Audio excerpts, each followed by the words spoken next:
Hello food lovers, welcome to our channel. నేను మీ రాణి ఎర్రంశెట్టి.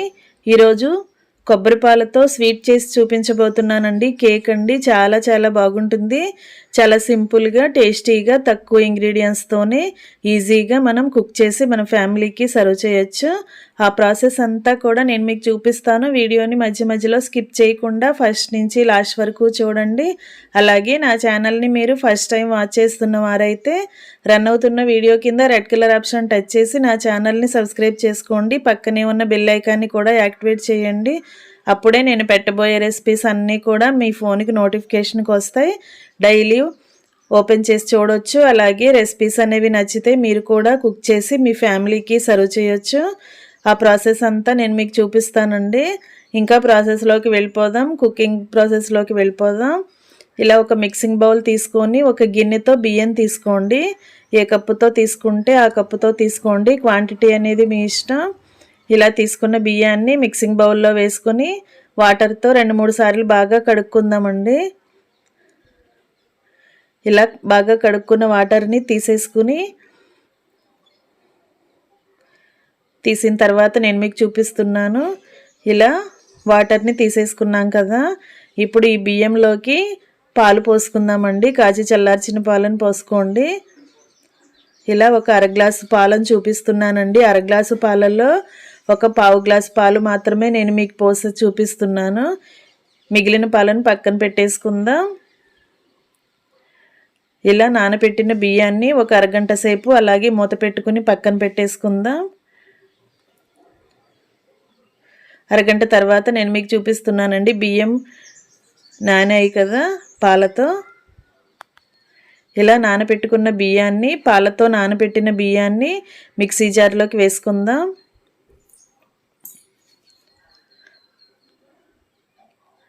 ఇలా వేసుకున్నాం కదా, దీనిలోకి 1 కప్పు కొబ్బరి ముక్కలు తీసుకుని వేసుకుందామండి. పచ్చి కొబ్బరి ముక్కలండి ఇవి. మనం ఏ కప్పుతో బియ్యం కొలుచుకున్నామో అదే కప్పుతో 1 కప్పు కొబ్బరి ముక్కలు కూడా మిక్సీ జార్లో వేసేసుకుందాం.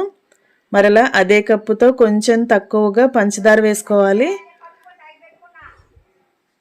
స్వీట్ ఎక్కువగా ఇష్టపడేవారు కప్పు నిండా కూడా వేసుకోండి.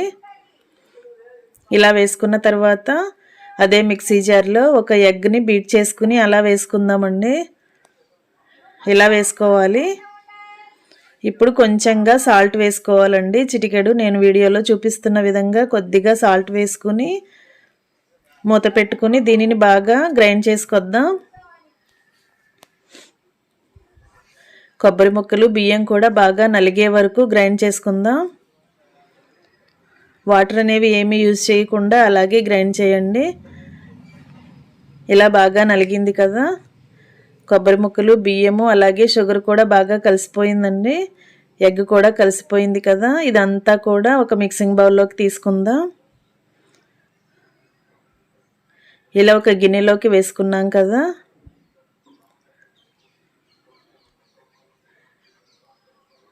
ఇప్పుడు వెనీలా ఎసెన్స్ చూపిస్తున్నానండి. వెనీలా ఎసెన్స్ని 1 టీ స్పూన్ వేసుకోండి. ఎసెన్స్ లేకపోతే యాలకుల పొడైనా కూడా 1 టీ స్పూన్ వేసుకోండి.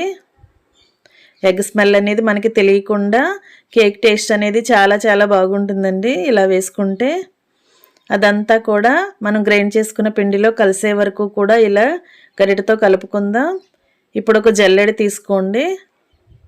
దానిలోకి మనం ఏ కప్పుతో అయితే బియ్యం కొలుచుకున్నామో అదే కప్పుతో 1 కప్పు మైదా తీసుకుని వేసుకోండి. ఇలా వేసుకున్నాం కదా, దీనిలో బేకింగ్ పౌడర్ వేసుకోండి 1 టీ స్పూన్.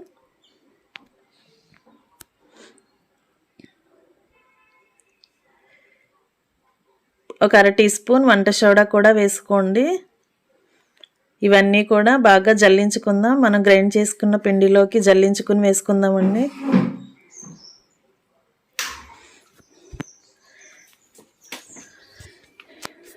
మనం వేసుకున్న పిండి అంతా కూడా ఇలా గ్రైండ్ చేసుకున్న పిండిలో కలిసే వరకు బాగా కలిపేసుకుందాం.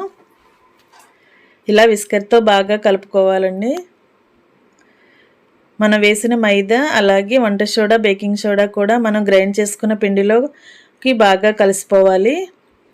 ఇలా విస్కర్తో కానీ గరిటెతో కానీ బాగా కలుపుకోవాలి. బబుల్స్ అనేవి ఏమీ లేకుండా ఉండలు కట్టకుండా బాగా పిండి అనేది బాగా కలిసిపోవాలి.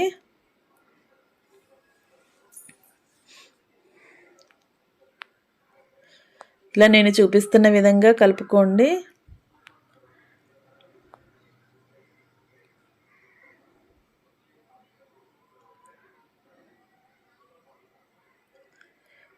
ఇలా రౌండ్గా కలుపుకున్న తర్వాత ఇలా మధ్యలోకి కట్ చేస్తున్నట్లుగా కలుపుకోండి.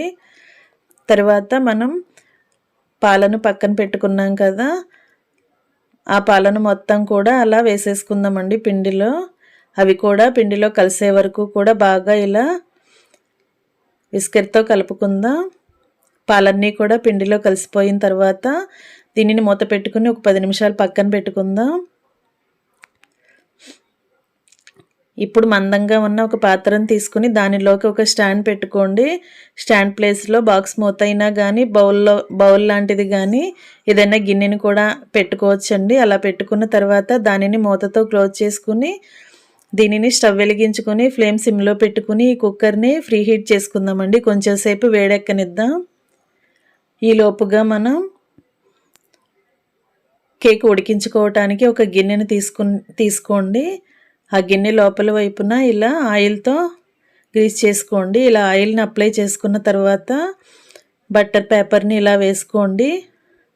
బటర్ పేపర్ లేకపోయినా కూడా డైరెక్ట్గా అలాగే పిండి అనేది మనం పోసేసుకోవచ్చండి గిన్నెలోకి. గిన్నె అంచుల వరకు కూడా ఆయిల్ని అప్లై చేసుకున్న తర్వాత అలా డైరెక్ట్గా కూడా పిండిని మనం వేసేసుకోవచ్చు. ఇలా బటర్ పేపర్కి కూడా కొంచెంగా ఆయిల్ని అప్లై చేసుకోవాలి.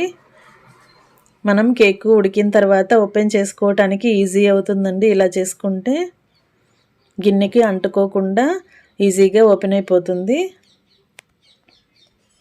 ఇలా ఆయిల్ రాసుకున్న గిన్నెని పక్కన పెట్టుకుందాం. ఇప్పుడు మనం గ్రైండ్ చేసుకున్న పిండిని తీసుకుని ఆ బౌల్లోకి కొంచెంగా ఆయిల్ని వేసుకోండి. మనం ఏ కప్పుతో అయితే బియ్యం కొలుచుకున్నామో అదే కప్పుతో అరకప్పు ఆయిల్ని వేసుకుని ఆయిల్ కూడా పిండిలో కలిసే వరకు బాగా కలిపేసుకుందాం.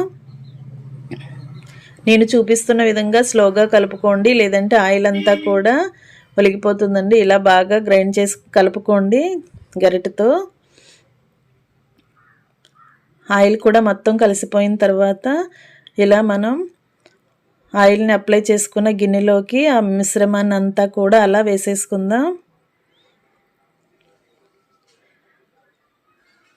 అదంతా కూడా అలా వేసేసుకున్నాం కదా. ఇప్పుడు మనం స్టవ్ వెలిగించుకొని కుక్కర్ని ఫ్రీ హీట్ చేసుకుంటున్నాం కదా, దానిని ఒకసారి మూత ఓపెన్ చేసుకుని ఈ గిన్నెను దానిలోకి సెట్ చేసుకుందామండి. అలా పెట్టుకోవాలి.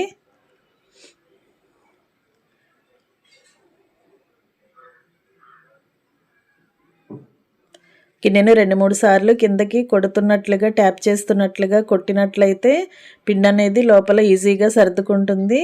ఇప్పుడు మనం ఫ్రీ హీట్ చేసుకున్న కుక్కర్ని తీసుకుని దాని మూత ఓపెన్ చేసి ఆ స్టాండ్ మీద మనం కలిపి పెట్టుకున్న గిన్నెను అలా స్టాండ్ మీద సెట్ చేసుకుని మళ్ళీ మూత క్లోజ్ చేసుకుందామండి. దీనిని స్లో ఫ్లేమ్లో ఉడికించుకుందాం. ఒక 20 నిమిషాల తర్వాత చూసినట్లయితే ఒకసారి చూసుకున్నట్లయితే కేక్ అనేది ఉడికిందో లేదో మనం టెస్ట్ చేసుకుందామండి. ఇలా ఒక టూత్ పిక్తో కానీ ఏదైనా చాకుతో కానీ స్పూన్తో కానీ ఒకసారి మనం లోపల వరకు గుచ్చి చూసినట్లయితే దానికి తడి అనేది ఏమీ లేకుండా ఉన్నట్లయితే చక్కగా ఉడికినట్లండి. కానీ నేను గుచ్చిన తర్వాత కొంచెం తడిగా అనిపించింది కదా, ఇంకొక 10 నిమిషాలు ఉడికించుకుందాం.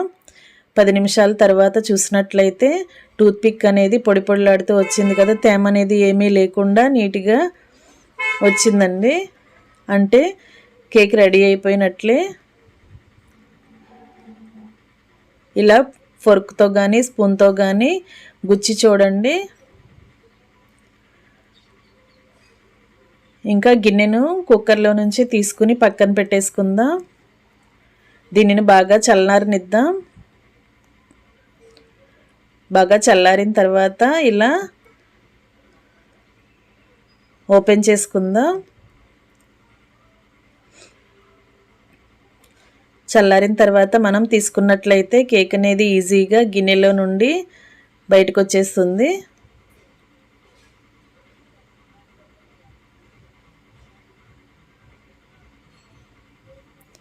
మనం వేసిన బటర్ పేపర్ని స్లోగా రిమూవ్ చేద్దామండి.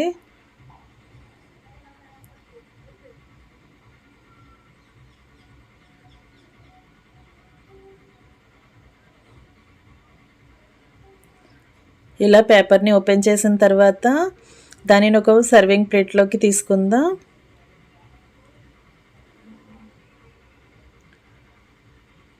ఇప్పుడు మనం కావలసిన సైజులో ముక్కల్ని కట్ చేసుకోవటమే. ఎంతో టేస్టీగా ఉండి కొబ్బరి పాల కేక్ రెడీ అయిపోయిందండి. చాలా చాలా బాగుంటుంది. పిల్లల నుంచి పెద్దవారి వరకు కూడా ఈజీగా తినొచ్చు. షుగర్ కూడా చాలా తక్కువే యూజ్ చేశానండి. చాలా చాలా టేస్టీగా ఉంటుంది. తక్కువ టైంలోనే తక్కువ ఇంగ్రీడియంట్స్తోనే టేస్టీ కేక్ రెడీ అయిపోయింది కదా. మీకు కనుక ఈ వీడియో నచ్చినట్లయితే లైక్ చేయండి. అలాగే మీ ఫ్రెండ్స్కి ఫ్యామిలీ మెంబర్స్కి కూడా వీడియో షేర్ చేయండి. అలాగే మీకు గనక ఈ రెసిపీ నచ్చినట్లయితే వెంటనే కూడా కుక్ చేసి మీ ఫ్యామిలీకి సర్వ్ చేయండి. అలాగే నా ఛానల్ని ఫస్ట్ టైం వాచ్ చేస్తున్న వారైతే రన్ అవుతున్న వీడియో కింద రెడ్ కలర్ ఆప్షన్ టచ్ చేసి పక్కనే ఉన్న బెల్ ఐకాన్ని కూడా యాక్టివేట్ చేసి నా ఛానల్ని సబ్స్క్రైబ్ చేసుకోండి. నేను పెట్టబోయే రెసిపీస్ అన్నీ కూడా మీ ఫోన్కు నోటిఫికేషన్కి వస్తాయి. ఓపెన్ చేసి చూడొచ్చు. అలాగే నచ్చితే కుక్ చేసి ఫ్యామిలీకి సర్వ్ చేయొచ్చు. Thanks for watching.